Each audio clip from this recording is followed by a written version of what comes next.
ఇదిగో సార్ హృదయాన్ని తాకే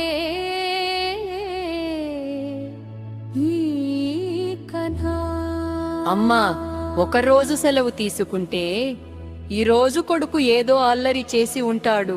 ప్రిన్సిపాల్ హఠాత్తుగా ఒక తల్లిని స్కూలుకి పిలిపించి చెప్పారు, మీ అబ్బాయి ఈ రోజు నా అమ్మ ఒకరోజు సెలవు తీసుకుంటే అనే టాపిక్ మీద ఒక వ్యాసం రాశాడు. దాన్ని చదివి మొత్తం స్టాఫ్ రూమ్ లో నిశ్శబ్దం అలుముకుంది. మొదట అందరూ నవ్వారు, తర్వాత అందరూ ఏడ్చారు. తల్లి భయంగా కుర్చీలో కూర్చుంది. కొడుకు ఏదో పెద్ద అల్లరి చేసి ఉంటాడేమో అనిపించింది. ప్రిన్సిపాల్ నవ్వుతూ కాపీని ఆమె వైపు ఇచ్చి చెప్పారు,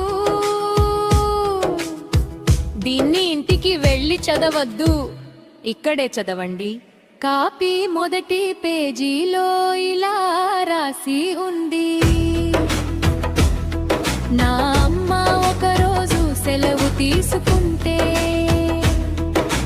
ముందు నాకు అనిపించేది నా అమ్మ ప్రపంచంలోనే అత్యంత కోపిష్టి మనిషి అని.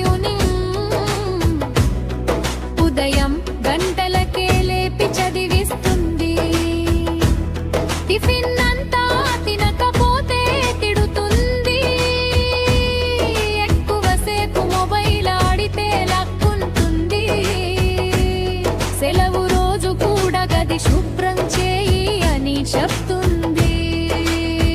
అయ్యో, నా అమ్మ ఒకరోజు ఎక్కడికైనా వెళ్ళిపోతే బాగుండు అనుకునేవాడిని.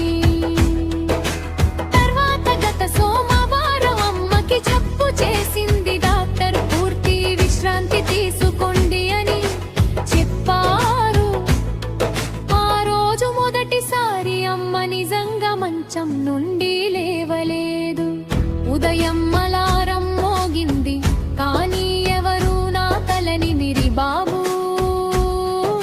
స్కూల్కి వెళ్ళాలి కదా అని చెప్పలేదు. నేను ఆలస్యంగా లేచాను, యూనిఫారం ఇస్త్రీ చేయలేదు, సాక్స్ ఒక గదిలో, షూ ఇంకో గదిలో, టిఫిన్ బాక్స్ ఖాళీగా ఉంది. నాన్న వంట గదిలో నిలబడి ఉన్నారు. ఆయన మొదటిసారి రొట్టె చేయడానికి ప్రయత్నించారు. రొట్టె గుండ్రంగా రాలేదు, భారతదేశపు మ్యాప్ అయింది. ఆ రోజు మొదటిసారి అమ్మ ఒకేసారి ఎన్ని పనులు చేస్తుందో నాకు అర్థమైంది. స్కూలు నుండి వచ్చేసరికి గుమ్మంలో ఎవరూ ఎదురు చూడలేదు. అమ్మ మంచంలో ఉంది, అయినా నవ్వుతూ అడిగింది, నా రాజా వచ్చాడా? నేను అన్నాను, అమ్మా ఆకలేస్తుంది. ఆమె లేవడానికి ప్రయత్నించింది, కానీ నొప్పితో మూలుగుతూ మళ్ళీ పడుకుంది. ఆ రోజు మొదటిసారి నేనే నాకు అన్నం పెట్టుకున్నాను. అన్నం చల్లగా ఉంది, కానీ దానికంటే చల్లగా ఉంది.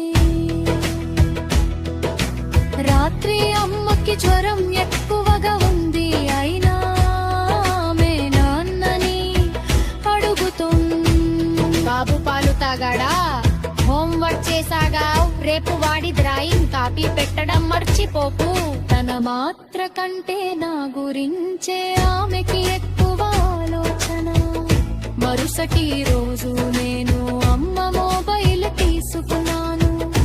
అందులో గేమ్స్ ఉంటాయేమో అనుకున్నాను.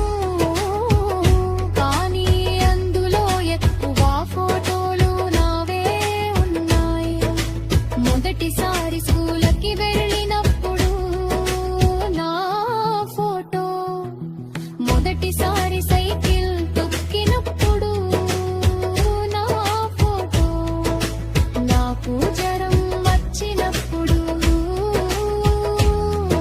నా ఫోటో. అమ్మ మొబైల్లో ఆమెదే మంచి, ఒక్క ఫోటో కూడా లేదు, ఉన్నవన్నీ నావే. ఆ రోజు నాకు అర్థమైంది అమ్మ తన జీవితం బతకదు, మన జీవితం బతుకుతుంది. 3 రోజు నేను అమ్మ తాళ్ళు పట్టాను, ఆమె బవ్వుతూ అడిగింది ఈ రోజు సూలుడు బరుబడనుంది నిద్రించారా. నేను నంపిన కొమ్మెలో నీళ్ళు ఉన్నాలే, ఇన్నిసార్లు ఉన్నాను, నీకు ఏమో రాదు, నువ్వు ఎప్పుడో తిరుగుడే ఉంటాను. కాళీ నిజం ఎత్తంతలోకేమి రాదు, నా చెప్పై మారాని తనంత కాపాను వెళ్ళదు. కిసింతనంత కథాని ముందను, మనసు తనంత కథాని సర్దకు. నాకు ఇష్ట దైవమంతుక భక్త కాపావారు నికులియరు, ఇవన్నీ అనుకో అమ్మని ప్రేమ. ఆమె సమయం మరియు ఆమె రక్తం నేరితం. ఇప్పుడు లేవురు నన్ను అడిగితే ప్రపంచంలోనే అత్యంత కష్టముని పని నేను చెప్తాను.